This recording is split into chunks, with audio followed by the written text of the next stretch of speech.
Hello everyone, आप सभी का स्वागत है आपके चैनल सेज फाइनेंशियल एकेडमी में। जैसा कि ये सीरीज हमने बनाई है आपको फॉरेन एक्सचेंज से रिलेटेड नॉलेज बहुत ही इजी और सिंपल वे में बताने के लिए, तो चलिए फॉरेन एक्सचेंज की सीरीज में ये फेडाई का सीरीज आज देखते हैं कि आज फेडाई ने कौन सा क्विज लॉन्च किया है। उस क्विज को पढ़ते हैं, समझते हैं और आंसर करने की कोशिश करते हैं। तो सबसे पहले आज का फेडाई का क्विज देखते हैं।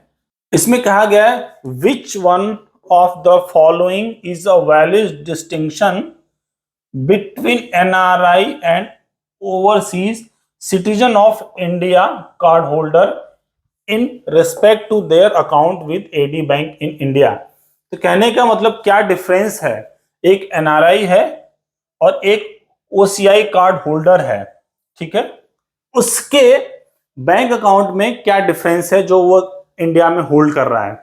तो चलिए इसको समझने के लिए तीन चार चीजें हैं, तो और उसमें हम ऑप्शंस भी देख लेते हैं। पहला क्या है, NRI can open account with bank in INR as well as in permitted foreign currency but OCI card holder can open account only in foreign currency. Okay, दूसरा ऑप्शन क्या है, NRI can open account with bank in INR only but OCI card holder can open account both in INR and permitted foreign currency. Okay.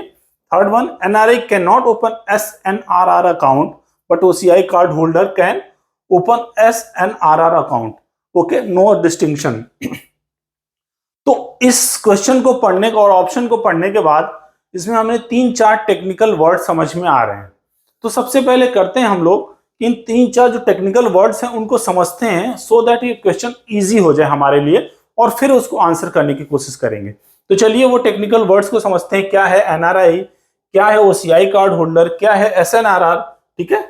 तो मैंने एक बहुत ही easy way में एक slide बनाई है जिसको आपको ये डेफिनेशन बताने के लिए बहुत ही इजी वे में कि क्या होता है एनआरआई, क्या होता है OCI और क्या होता है PIOs, ठीक है। तो एनआरआई वो पर्सन, वो इंडिविजुअल पर्सन जो आउट ऑफ इंडिया रह रहा हो बट वो इंडिया का सिटीजन है, आउट ऑफ इंडिया रह रहा हो, किसी फाइनेंशियल ईयर में 182 डेज क्रॉस कर गया हो। मतलब कहने का मतलब 182 दिन या उससे ज्यादा के दिन के लिए कोई भी पर्सन जो इंडियन है वो आउटसाइड इंडिया रह रहा है तो उसको नॉन रेसिडेंट इंडियन कहा जाएगा। तो कहने का मतलब वो इस पीरियड के लिए नॉन रेसिडेंट इंडियन है क्योंकि वो 182 दिन से ज्यादा बाहर दूसरी कंट्री में रहा। क्लियर, बहुत ज्यादा नहीं है, इजी वे में बता रहा हूं। तो PIOs क्या होता है, पर्सन ऑफ इंडियन ओरिजिन। तो मैंने यहाँ पे बहुत इजी वे में लिखा है PIOs are foreign citizen whose ancestors may have been Indian national, ठीक है।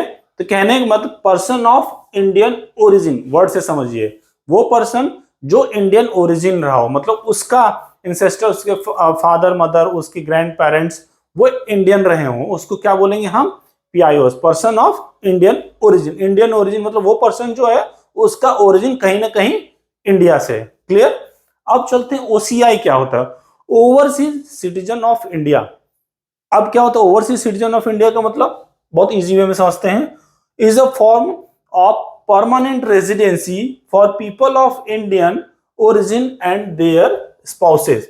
तो कहने का मतलब यह है कि जो OCI है, ओवरसीज सिटीजन ऑफ इंडिया, ये एक रेजिडेंसी है, परमिट है जो गवर्नमेंट ऑफ इंडिया उन पर्संस को देते हैं जो कहीं ना कहीं विदेश में जाके बस गए हैं। मतलब कहने का मतलब वो पहले इंडियन थे, उनके पेरेंट्स से उनके एंसेस्टर्स इंडियंस थे, बट अब वो सिटीजन किसी दूसरी कंट्री के बन गए हैं।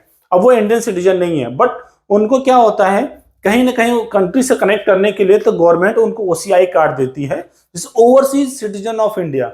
मतलब आप सिटीजन तो हो बट ओवरसीज हो, मतलब आप बाहर के सिटीजन हो, इंडिया की सिटीजनशिप का आपको कार्ड मिल रहा है। इसके अलावा एक वर्ड था ऑप्शन में SNRR, इसको भी हम लोग समझते हैं क्या है, टेक्निकल वर्ड्स, और फिर हम लोग क्वेश्चन का आंसर करेंगे। तो SNRR जो है अकाउंट, वो बेसिकली एक स्पेसिफिक अकाउंट होता है जो किसी न किसी स्पेसिफिक पर्पस के लिए ओपन किया जाता है, ठीक है। तो SNRR अकाउंट है स्पेशल नॉन रेसिडेंट रूपी अकाउंट। ध्यान इसी से समझ में आ जाएगा। क्या होता है, बहुत सारे टेक्निकल वर्ड्स होते हैं और आप सब भूल जाते हो। स्पेशल वर्ड है, स्पेशल वर्ड नॉन रेसिडेंट रूपी अकाउंट, पहला वर्ड क्या है, स्पेशल, मतलब ये स्पेसिफिक पर्पस के लिए खोला जाता है। और ये नॉन रेसिडेंट, मतलब वो पर्सन या वो एंटिटी जो इंडियन रेसिडेंट नहीं है, ठीक है। और खुलता किसमें है, रूपी अकाउंट। तो कहने का मतलब ये अकाउंट एक स्पेसिफिक पर्पस के लिए खुलता है। वो पर्सन जो इंडिया में नहीं रह रहा है, बाहर है, आउटसाइड इंडियन है, फॉरेनर है, अदर कंट्री का एंटिटी है, वो खोलता है नॉन रेसिडेंट पर्सन। और किस में खोल रहा है वो, रुपी में अकाउंट, वो अकाउंट जो आईएनआर में खुल रहा है। तो कहने का मतलब स्पेसिफिक पर्पस है, दूसरी बाहर की एंटिटी, बाहर का पर्सन खोल रहा है इंडिया में किसी स्पेसिफिक पर्पस के लिए, और रुपए में वो अकाउंट आईएनआर में खोल रहा है। क्लियर, यही कहा गया है। तो क्या बोला गया है, आरबीआई के हिसाब से समझते हैं। Since SNR account has been allowed to be used for specified transaction in trade, foreign investment, external commercial borrowing, etc., in lieu of sending inward, outward remittances by a person resident outside India in a convertible foreign currency for each transaction with a resident or vice versa। मतलब यहाँ के person के लिए भेज रहे हो या यहाँ से कोई उस अकाउंट से भेज रहा हो, जो भी स्पेसिफिक पर्पस हो, वो पेमेंट का, आने का या जाने का, तो वो एसएनआर अकाउंट से किया जा सकता है, ठीक है। अब क्या अगला पॉइंट है, कौन रिस्पॉन्सिबल होता है। द एडी बैंक, जो भी ऑथराइज्ड डीलर बैंक है, जो उसके यहाँ अकाउंट मेंटेन हो रहा है, maintaining SNR account shall be responsible for performing the due diligence of the overseas client and related FEMA compliances. मतलब आप एसएनआर अकाउंट खोल रहे हो, तो जो भी एंटिटी, बाहर की एंटिटी आपके यहाँ अकाउंट खोली है एसएनआर रुपए में, जो भी स्पेसिफिक पर्पस के लिए खोली है, उसके केवाईसी, उसका ड्यू डिलिजेंस, उसके पर्पस, उसकी जेन्युइनिटी, उस सारे ऑथराइज्ड डीलर, उस स्पेसिफिक बैंक को चेक करना होगा, और वो ही रिस्पॉन्सिबल होगा उस सारे ड्यू डिलिजेंस के लिए। तो होप एसएनआर को बहुत ही इजी वे में मैंने बताया और आपको समझ में आया होगा। होप अब ये वर्ड आप कभी नहीं भूलोगे। तो पहला ये है कि क्या डिफरेंस है अगर कोई एनआरआई और ओसीआई कार्ड होल्डर है उसके अकाउंट मेंटेनेंस में। तो मेरे हिसाब से जो भी एनआरआई जो बाहर रह रहा है और ओसीआई होल्डर है वो भी बाहर रह रहा है, तो उसके अकाउंट होल्डिंग पैटर्न में कोई भी डिफरेंस नहीं है विद इफेक्ट टू जो भी ये ऑप्शंस मेंशन हैं, ठीक है। एक एनआरआई और ओसीआई होल्डर के जो ऑप्शंस दिए गए उसमें कोई भी डिस्टिंक्शन नहीं है।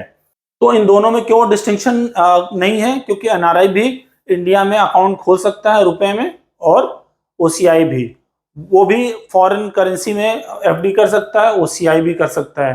तो चलिए हम लोग आंसर देखते हैं। Yes, no distinction. होप आपको हमारे फेडाई क्विज फॉरेन एक्सचेंज से रिलेटेड आपको पसंद आ रहा होगा, और प्लीज आप इसको लाइक करिए, सब्सक्राइब करिए, और कुछ भी चीजें जो आपको पसंद आ रही हो और ना पसंद आ रही हो प्लीज हमें कमेंट करके बताते रहिए। Thank you everyone.